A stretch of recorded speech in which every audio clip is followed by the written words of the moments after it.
A day out with Sylphie and Roxy should have been simple. AI Anime and Manga presents Mushoku Tensei, A Lucky Man. If you are enjoying these light novel episodes, like, subscribe, and consider joining as a member to help keep the story moving. Now, back to Sharia, where a little shopping trip turns into something I will not forget. One day, about 2 weeks after Cliff's marriage to Elise, I headed out into town with both Sylphie and Roxy. Our goal for the day was to purchase birthday presents for Norn and Aisha. I decided to make their party a surprise, which meant we needed to make all the preparations as stealthily as possible. There was another reason why I dragged both my wives along on this trip, but we'll get to that later. We were in the middle of the harvest season by now, and the city was bustling with activity. Horse-drawn carriages were rumbling along the streets in all directions, and the vendors selling fruits and vegetables were all smiles. The food was cheaper at this time of year, but also fresher and tastier. The Harvest Festival was coming up soon too, as evidenced by the big wooden stage that had gone up in the middle of the city's central square. This wasn't the most elaborate of events. It involved campfires in the streets, big pots of stew with all sorts of ingredients, and a lot of cheap booze. People would gather around the fires to eat, drink, and express their gratitude for the earth's blessings. There weren't any other major events that I knew of. No singing or dancing even. Still, as long as you brought your own pot, you could get a big helping of the stew for free. Aisha had apparently taken advantage of this last year while I was away. She hadn't been too impressed though. They sort of threw things in there at random, so the flavor wasn't anything to write home about. Hopefully I'd get the chance to try it for myself this year. If it was gross, that might be interesting in its own way. Roxy looked around curiously. It's certainly lively these days. Yeah, it always is. Lots of people come into town this time of year. Apart from the merchants moving in all directions, there were plenty of students out on the streets, peering into the booths and stalls. Sometimes we passed farmers pushing wheelbarrows full of vegetables, or adventurers squabbling about who'd bumped whose shoulder. Sharia was the largest city in this region, but it was only this noisy around this time of year. Also, I was noticing an unusual number of beast folk out in the streets. Most of them were tough-looking guys carrying broad, machete-like swords. They had a festival of their own going on at the moment, as it happened. Linnea and Persina were both going into heat around the same time, so their bravest young fighters had traveled here from all around the world to compete for them. This year, Linnea and Persina were going to be facing them head-on. I guess they thought it was about time to find themselves husbands. In a break with beastfolk traditions, however, they declared that they would be choosing their mates personally from among those who bested them. At a bare minimum, they wanted a sword saint, advanced tier mage, or A-rank adventurer. Furthermore, his fur needed to be glossy, his ears erect, and his tail straight. Oh, and he had to be both a savage warrior and a considerate gentleman. Their standards seemed a little unrealistic to me, to be perfectly honest. Hopefully they'd find someone nice just like me. On my right, I had Sylphie. On my left, I had Roxy. A woman on both sides, every man's dream. Hey there, Miss Sylphiette. Miss Roxy. I've got a proposal for you. And what would that be, Mr. Rudeus? Go right ahead. How about we walk arm in arm? The idea had popped into my head suddenly, but it was sort of an extension of my previous thought. The real dream was to strut around with two women clinging to your arms, showing off how popular you were. I'd seen a few men like that in my previous life, and it always made me want to puke. But deep down inside, I wanted to be one of them. I wanted to do what they could do. Okay. Sure. Sylphie immediately grabbed my right arm. Roxy hesitated slightly, then took my left. The day had come at last. I was risen. Now it was my turn to endure the people's jealous gazes, and how wonderful it felt. Looking around the area, though, I realized that the merchants were busy with their own affairs, and the beastfolk warriors were hurrying off to the university. Some of the students in the crowd were looking our way, but they averted their eyes quickly. I might have gotten a few jeers from the local adventurers if we were in a tavern or something, but even they didn't seem bored enough to harass me on the street. Overall, I was getting much less attention than I'd anticipated. Still, I was deeply satisfied by the experience. Why, you might ask? Well, my right arm was currently experiencing some pleasant sensations. Sylphie was pressing a certain something against it, in a way she wasn't capable of before. No need to be coy, right? I'm referring to her chest. I, Rudeus Grey Rat, was walking through the town with a woman's breast pushed up against my arm. This simple fact was enough to fill me with joy. The once barren soil of my heart, bleached dry by a miserable adolescence, was blooming with life. I couldn't stay in this oasis forever. Soon enough, these pillowy clouds of pleasure would return to their rightful and more modest size. But that didn't make them any less real. They were the legendary treasure islands, and I had found them. And it wasn't just Sylphie offering me this joy. Roxy on my left was also pressing her meager chest against me. Her breasts were small, but they did exist. I could feel their distinct softness against the muscles of my arm. They were meek enough to inherit the earth. This was truly splendid. I said a few silent words of thanks to the muscles of my own arms. If not for their hardness, I couldn't have appreciated this softness so fully. Don't be jealous, Heracles the bicep. You're truly wonderful as well. I hadn't meant to laugh like that, but it had happened anyway. As I've already mentioned, the purpose of our outing today was to choose presents for my dear little sisters. However, that wasn't my only goal. Just the other day, Elle and Elise had finally delivered the news I'd been waiting to hear. Elle and Elise had told me, "I've softened them both up for you, Rudeus. You just take them both out on a date, get a nice mood going, and then take them to a classy inn." That's right, my friends. Today was the day. I was going to sleep with both my wives at once. I was boiling with anticipation. Would I be able to satisfy them both? I couldn't wait to try. Rudy? Rudy? Sylphie's voice snapped me back to reality. Whoops, guess I was zoning out a bit there. Roxy wiped at my face with a handkerchief. You're drooling. Are you ready to eat already? I clearly needed to be a bit more attentive. I was hoping today would end with both of my wives, yes, but I wasn't going to get sloppy about the date itself. We'd pick out Norn and Aisha's presents carefully, and after that I was going to make sure they both enjoyed their day out. All of this was equally important. Sorry about that. I guess I was just lost in thought. Picking the presents was our main activity for the day. We decided to look all around the city and take our time with the decision. Our search got underway in the workshop district. You could find all sorts of magical tools and implements in this area of the city. Of course, there were plenty of enchanted objects for sale in the commerce district as well, but those were largely tested, refined products that commanded very high prices. In the workshop district, you got a more eclectic mix, including prototypes and experiments produced by fledgling creators. For the most part, their effects weren't too remarkable. They were more like toys than anything else. But sometimes you'd dig through a pile of junk and find a masterpiece from an inventor who'd soon be famous. Or so Roxy told me, at least. One of her old classmates from the university had joined a workshop here as an apprentice, so she knew a few things about the area. Unfortunately, they'd moved to a different city at some point. Roxy didn't seem too optimistic about our mission. To be honest, I don't think we'll find anything those two would like here. Even so, she was browsing through the magical implements on display with great interest. Naturally, I wasn't expecting to find a suitable present for Norn or Aisha either. The reason I'd brought us here was to find a gift for Roxy.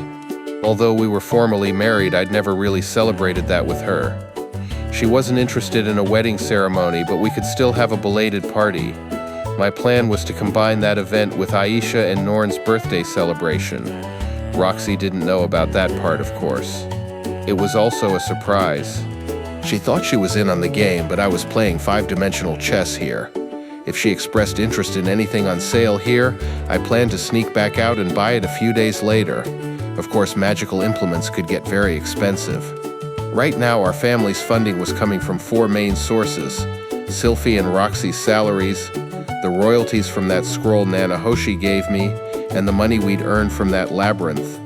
In particular, the labyrinth money, my inheritance from Paul in a sense, could have kept me comfortable for a solid 30 years or so, all on its own. It wasn't enough to let me lounge around for the rest of my life, but it was a very nice cushion. There was no telling when we might need to spend a whole lot of money all at once, so I was doing my best not to spend our cash carelessly. For a wedding present, though, I was more than willing to dip into my savings. Hell, if Roxy muttered I want to drive a Porsche, I'd get her one. There didn't seem to be any luxury car dealers in the magic city of Sharia, though, so I might have to settle for drawing their logo on Dillo's forehead. This pot that freezes its contents when you feed it mana seems handy. Maybe Aisha would appreciate it.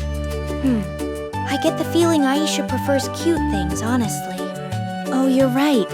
I guess we shouldn't give her something she'd use at work.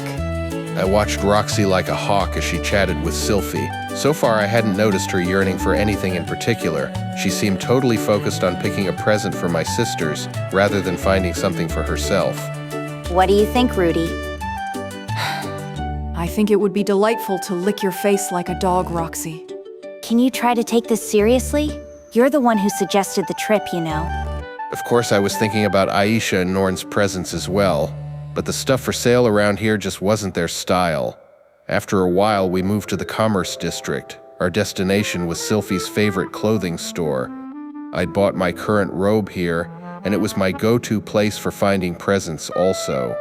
Wow, you shop at some very fancy stores, I see. Roxy hesitated a little outside the shop, then looked down at her own robe with an uncertain expression. Should I be telling her there wasn't a dress code, maybe? Huh? Is it really that fancy? Sylphie seemed genuinely nonplussed. As a general rule, she only bought her clothes at fairly expensive establishments. It wasn't like Sylphie was careless with her money or anything. She just spent many years accompanying Ariel. You tend to pick up the shopping habits of your closest friends, I guess. I was sure she understood this place was expensive in some sense. It probably just seemed like the best option among the stores she was familiar with. Fancy is a relative term, after all. Well, no. I suppose the Grey Rat family can afford to shop here. It's just, I don't usually visit stores this nice myself, personally. I guess it is kind of fancy then. Rudy? I'm not spending too much money, am I? Don't worry, Sylphie. You're fine. Apart from anything else, she paid for the clothes she bought out of her own salary. I didn't have any right to complain about how she spent her money. I really wasn't trying to imply that. I shopped at stores like this myself back when I was a royal magician in Shirone, and it seems like a perfect place to find something special for a birthday present. Oh yeah, right. It is a special occasion, so yeah. That's my teacher for you. She knows when to switch to the offensive. Better follow that up. You know, I don't think there's anything wrong with buying yourself some pricey clothes, really. Sylphie pouted at this. So you do think they're pricey after all? You slip of the tongue. I meant stylish. Stylish clothes. Should we go somewhere else after all? The only other stores I know are even more expensive though. That won't be necessary. Let's buy something here. Originally, Sylphie had barely owned any personal outfits at all. She'd started dressing up for me. I had no reason to complain about that, to say the least. This place was kind of pricey by my personal standards, yes. But that was just because I'd gotten used to buying cheap stuff in my years as a wandering adventurer. I was willing to adjust my standards upward, as long as we could still afford it at least. The moment we stepped inside the store, an employee trotted over to greet us. I guess they made a habit of remembering their regulars in places like this. The employee greeted us brightly. Well, if it isn't the Grey Rats, it's so very nice to have you back in our establishment. What can we do for you today? Oh, we're just browsing. Looking to buy presents for 2 children, both about 10 years old. The clerk answered at once. I see. Why don't you come this way then? Instantly, the clerk led us to a section of the store totally occupied by children's clothing. They trained their employees well here from the looks of things. The kids section wasn't any less fancy than the rest of the place. They had a wide range of outfits on display, including everything from casual wear to robes and dresses. Your 10th birthday was considered a very big deal, so people probably bought a lot of formal wear for kids around that age. My goodness, there are a lot of different styles. I'm not even sure how to start. Well, it's going to be winter soon, right? Maybe something warm would be good. Roxy and Sylphie started looking through the outfits immediately. It sounded like they were enjoying themselves. Quite a contrast with a certain redhead whose entire attitude toward clothing was, ugh, anything's fine. Sylphie turned back to me. What do you think, Rudy? Well, Norn's winter coat's getting a little small on her. She might be looking for a new one. The two of them nodded thoughtfully. Okay, maybe a coat for her then. But what should we do for Aisha? Oh, she was complaining the other day that her shoes are getting tight. New shoes. That sounds good. Let's see what we can find. Having narrowed our focus down considerably, we started browsing through the goods in earnest. Thanks to all the different options on offer, it didn't take long to find gifts that fit my sister's personal styles. For Norn, we settled on a brightly colored coat. For Aisha, we picked out a pair of boots with a nicely stitched flower pattern. They were both sized a bit large, but it didn't seem like a problem. My sisters were both growing girls, after all. With our main job accomplished, we took some time to wander aimlessly around the store. It wasn't like we had to limit ourselves to a single present. And more importantly, I was still looking for a perfect gift for Roxy, although I kept that part to myself, of course. These cloth corsages are nice.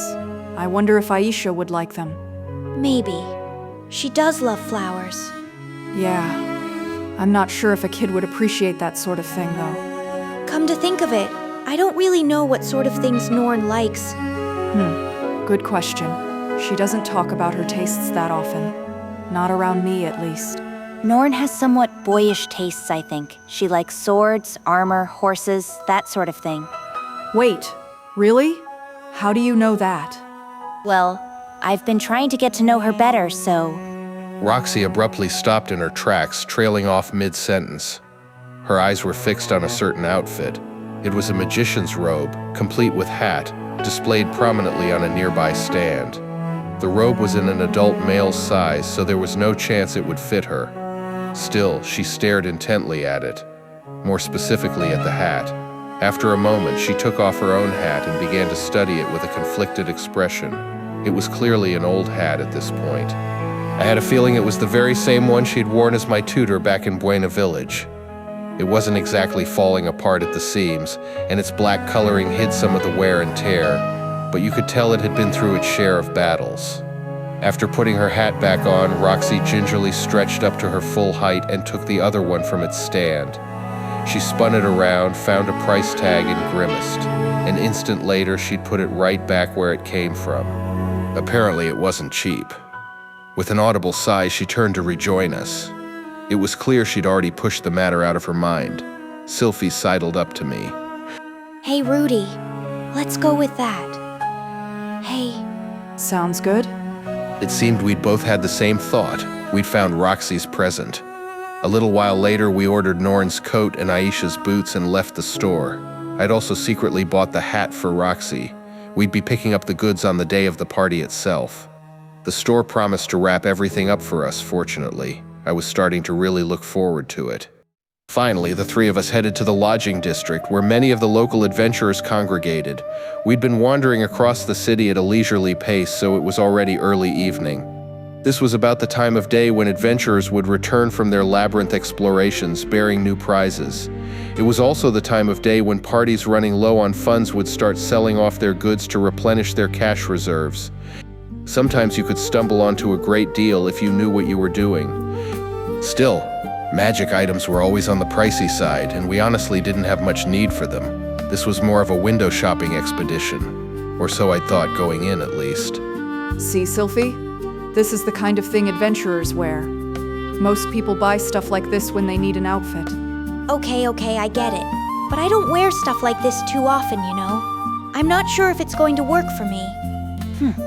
I think this one would suit you, Sylphie. You're quite slender, so capes look good on you.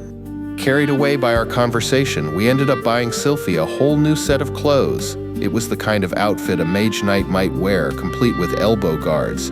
It wasn't exactly elegant, but it made her look like a novice adventurer, which I found painfully adorable. Now Sylphie could go off on an adventure anytime she wanted, not that she really needed to, or could given her job. Thanks, guys. Still, she looked very pleased with the gift. By the time we were finished with our purchases, the stores in the area were starting to close. Shops didn't stay open all night, as a general rule. We spontaneously headed toward the nearest taverns and restaurants. Well, it felt spontaneous to Sylphie and Roxy at least. This was all going according to plan. I'd actually made reservations in advance, anticipating this situation. We'd be eating at an inn targeted at S-rank adventurers. Alenalise had recommended it to me as the perfect place to finish off a date. The food was good, the atmosphere was nice, the beds were big, and the rooms were nearly soundproof. Oh, I know this place. Grandma told me to take you here if we ever needed to make up after a fight. You too, Sylphie? She said the same thing to me. To my surprise, both of my wives recognized the name of the place. At the end of the day, it seemed we were all just pawns in Elinalise's game. Well, whatever, it's no big deal if they've heard of it. Elinalise mentioned something else to me, actually. She said Rudy might take both of us here at some point, with the intention of, well, you know. Yeah, she said that to me too. So that's what this is all about. Honestly, what are we going to do with you, Rudy? Sylphie and Roxy looked over at me with narrowed eyes. However, I didn't see any real disgust or shock on their faces. Elinalise had done her job well. They seemed receptive to my plan. I owed that woman big time. Thank you, Elinalise. You're the best, Elinalise. Still, you didn't mention we'd be spending the night. I'm a little worried about Lucy.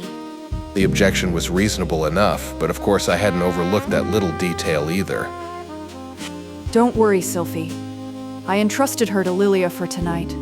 When I'd explained the situation, she'd nodded seriously and promised me her full support. It was always nice to have dependable allies. It still feels a little wrong of us, but at least she's in good hands, I guess. Sylphie seemed to think at least one of us should be with our child every night.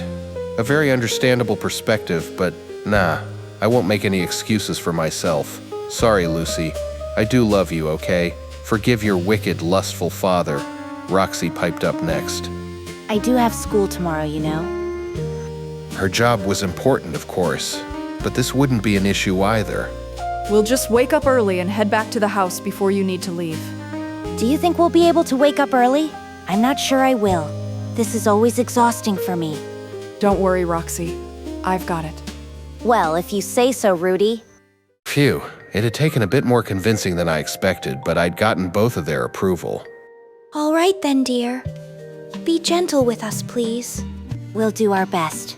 Seeing my adorable wives bowing their heads to me, I was ready to get right down to business. Of course, heading straight to bed wouldn't have been proper. We needed to have a nice meal, get a bit tipsy, and whisper some loving words to each other first. You've got to set the mood, you know. Accordingly, we started things off with dinner at the restaurant that occupied the first floor of the inn. The food here was very good in its own right, after all. I wanted to make sure they both understood that lust wasn't the only thing I felt toward them. It was there, of course, but I also loved just spending time with them. When both of them were in the room at once, each of them could only get half the love that I could show them individually. I intended to compensate for that through sheer effort. Wow, this looks incredible. I don't think I've seen a meal like this too often. As plate after plate of food was delivered to our table, Roxy and Sylphie's eyes went wide with amazement.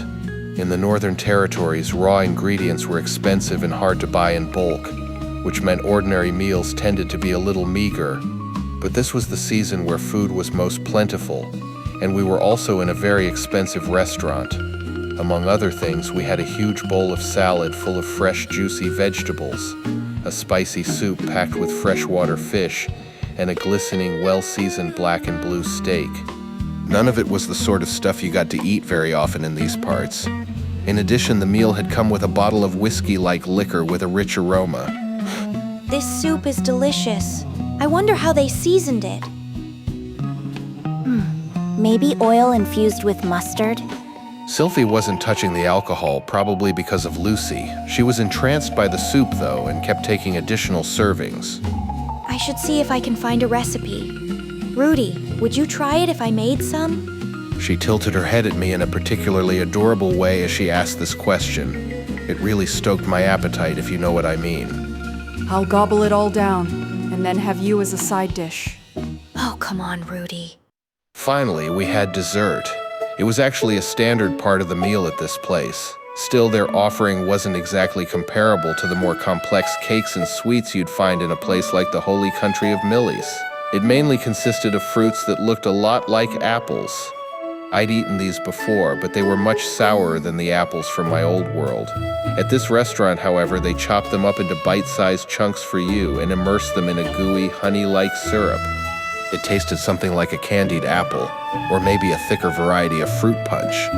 I was surprised by how much I enjoyed it. I would have expected apples and honey to taste more like sweet Japanese curry, but apparently I was mistaken. This is incredible. Roxy was particularly pleased by the treat, though. Her eyes shining with excitement, she shoveled it rapidly into her mouth. It seemed my dear teacher had something of a sweet tooth. Either that, or the McGurd people had an ingrained preference for sugar. It's so good I didn't know you could get anything like this in the Northern Territories. Either way, the joy on her face was very real. I was starting to worry she might have an explosive foodgasm in the middle of the restaurant. Oh, All too quickly, her dessert had disappeared. She stared down at her empty plate regretfully. Here, Roxy. You can have mine. As I pushed my share over to her, Roxy looked at me in shock. really? Are you sure?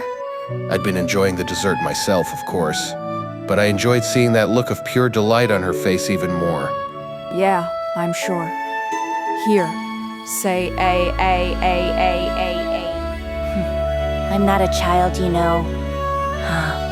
With every bite I fed her, Roxy's face lit up and she held a hand to her cheek in bliss.